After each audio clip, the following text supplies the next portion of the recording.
जैसे एपी का जो 85% काम करता है, एकलौता फार्मूला है। ऐसे तो फार्मूला आपको बहुते हैं, ज्यादा फार्मूला है भी नहीं, मैंने 2-3 गो फार्मूला है।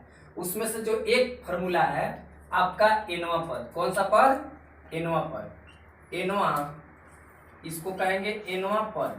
क्या बाबू? एनवा पद। इसको अंग्रेजी में कहिएगा एनथ टर्म। कौन term? Nth term. Nth term कहेंगे इसको। ओके, अगर एनथ टर्म जो है अगर ज्ञात करना हो तो कैसे ज्ञात करते हैं? ओके, तो इस एनथ टर्म के आधार पर आप बहुते क्वेश्चन को 85% एपी का एकदम यही घोल्टा देगा आपको। ठीक है, तो देखिए जैसे इसको अगर प्रूफ करना है बाबू, तो सबसे पहले माना कि प्रथम पद बराबर क्या है? ए है।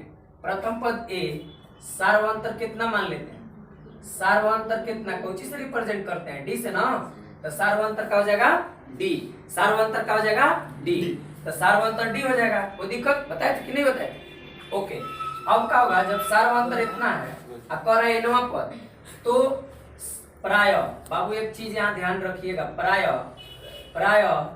एनवा पद को, कौन पद को? एनवा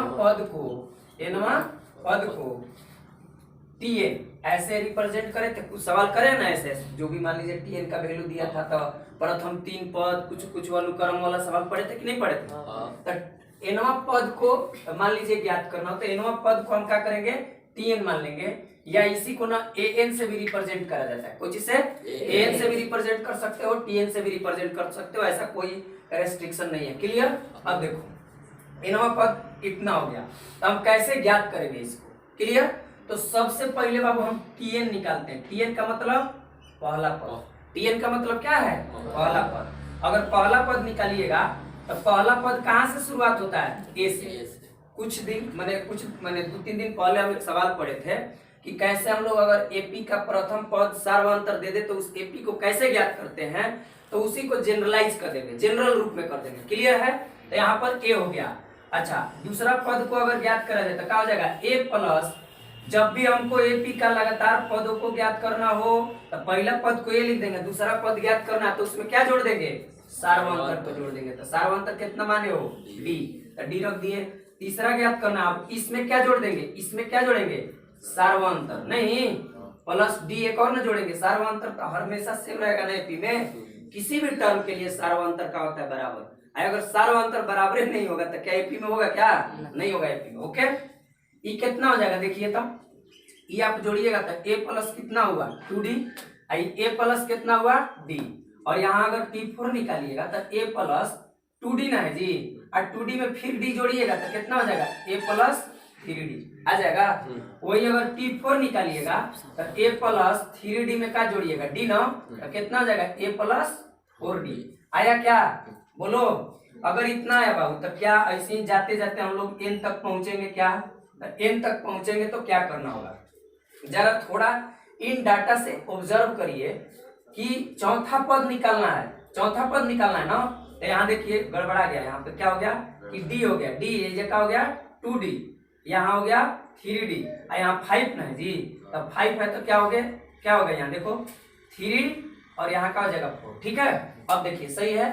तो यहाँ पांचवा टर्म निकालना। देखिए यहाँ पहला टर्म यहाँ है, पहला टर्म निकालना है तो डी का है? गायब है यहाँ डी नहीं है। दूसरा पद में डी एगो घटा के देखो तो 1 से गुना किया गया ना, तीसरा है तो 2 से गुना किया है, चौथा है तो 3 से, अब पांचवा है तो 4 से, यानी एक घटा के न हो रहा है।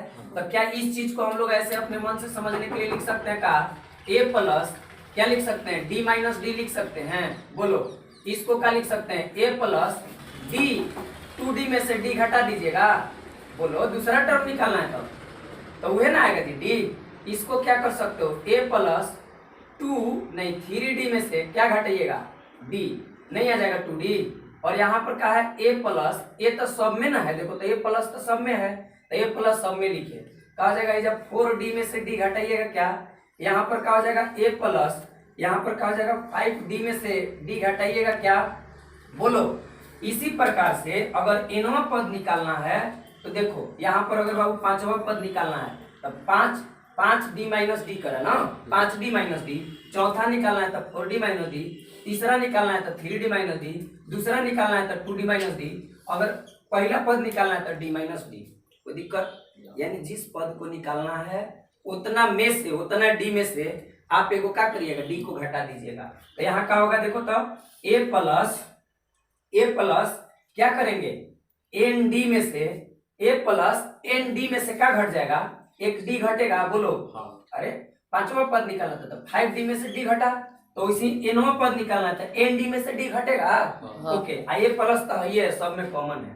अब जरा बताओ बाबू, क्या tn बराबर निकला क्या, a प्लस यहाँ देखिए dd कॉमन है, dd को क्या कर दो, dvd के पास भेज दो। कहाँ भेज दो, dvd के पास। तो यहाँ n माइनस 1 बचेगा i इंटू डी, यही तो है एनवा पद का फॉर्मूला। यही एक छोटा फॉर्मूला है जो 85% एपी का अकेले काम कर देगा। ओके, यानी tn बराबर है plus n minus 1 into D, tn बराबर है plus n minus 1 into D. यहाँ पर अगर बात करा जाए तो यहाँ पर कुछ लिखना होगा, जहाँ ए क्या है बाबू, ए के बारे में क्या बोले हैं, प्रथम पद। ओके, डी क्या है बोलिए तो,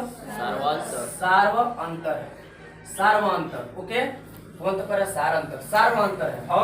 और कुछ है, डी हो गया, ए हो गया। टीएन क्या है, तो टीएन है एनवा, एनथ टर्म, एनवा पद है। ओके, और एन क्या है जरा बताइए, तो एन है पदों की संख्या, कितने टर्म होंगे, वो पदों की क्या है, संख्या है। तो पदों की संख्या क्या है, पदों की संख्या है। इसको आप ध्यान में रखिए, इस फॉर्मूला को एकदम टीएन बराबर यानी एनवा पद बराबर क्या होगा, एनवा पद का सूत्र हुआ A plus N minus 1 into D. कोई दिक्कत किसी को, सब समझ में आया ना? अगर दिक्कत है तो पूछ लीजिए, दिक्कत है नहीं दिक्कत है तो छापिए, इसको प्रैक्टिस करिए कि कैसे आया, एनालाइज करिए, फॉर्मूला को प्रूव करिए, तब फॉर्मूला आपको याद करना नहीं पड़ेगा, याद हो जाएगा। ओके, चलिए ठीक है।